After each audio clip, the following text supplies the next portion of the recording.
BPL এর প্রথম আসর থেকে 11তম আসরের ঢাকা পর্ব পর্যন্ত মোট সেঞ্চুরি হয়েছে 34টি, যার মধ্যে বিদেশি খেলোয়াড়দের সেঞ্চুরির সংখ্যা দেশি খেলোয়াড়দের সেঞ্চুরির 3 গুণেরও বেশি। যেখানে বিদেশি খেলোয়াড়দের সেঞ্চুরির সংখ্যা 26টি, সেখানে বাংলাদেশি খেলোয়াড়দের সেঞ্চুরির সংখ্যা মাত্র 8টি। বিগ হিটিং ও ইনিংস লম্বা করতে না পারার যে দুর্বলতা, তা এই পরিসংখ্যান দেখলেই বোঝা যায়। টি-20 ক্রিকেটে কেন বাংলাদেশ দল হিসেবে এখনো খুব একটা সুবিধাজনক জায়গা তৈরি করতে পারেনি, এর অন্যতম বড় কারণ বলা যেতেই পারে ব্যাটারদের বিগ হিট করতে না পারা এবং বড় রানের ইনিংস খেলতে না পারা।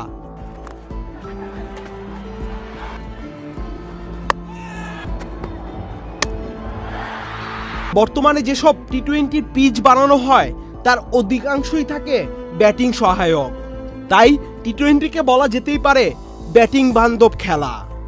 বিপিএল এর ইতিহাসে সবচেয়ে বেশি সেঞ্চুরির মালিক ক্রিস গেইল।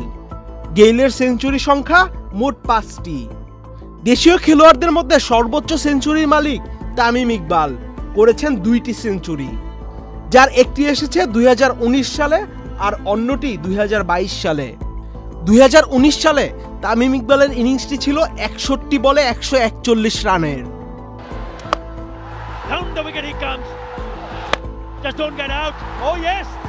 বিদেশি খেলোয়াড়দের মধ্যে ক্রিস গেইলের 5 সেঞ্চুরির পর এভিন লুইস, উসমান খান করেছেন 2টি করে সেঞ্চুরি।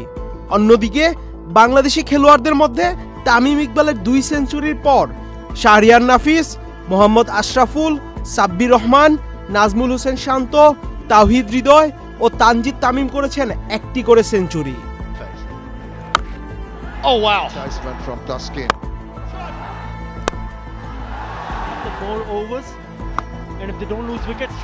সেঞ্চুরি করেছেন এমন ইনিংসে সর্বোচ্চ স্ট্রাইক রেট ক্রিস গেইলের, যা 247-এরও বেশি।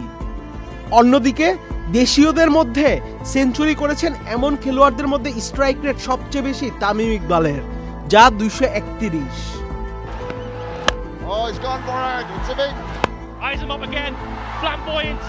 বিপিএল এর 10ম আসর অর্থাৎ 2024 সালে তাওহিদ হৃদয় ও তানজিদ হাসান তামিমের ব্যাট থেকে আসে 1টি করে সেঞ্চুরি।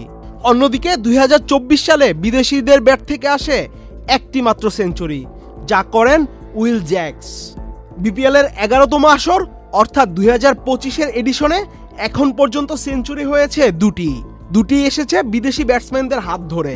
1টি করেছেন পাকিস্তানের টপ অর্ডার ব্যাটসম্যান উসমান খান এবং অন্যটি লঙ্কান অলরাউন্ডার ও ঢাকা ক্যাপিটালসের অধিনায়ক থিসারা পেরেরা।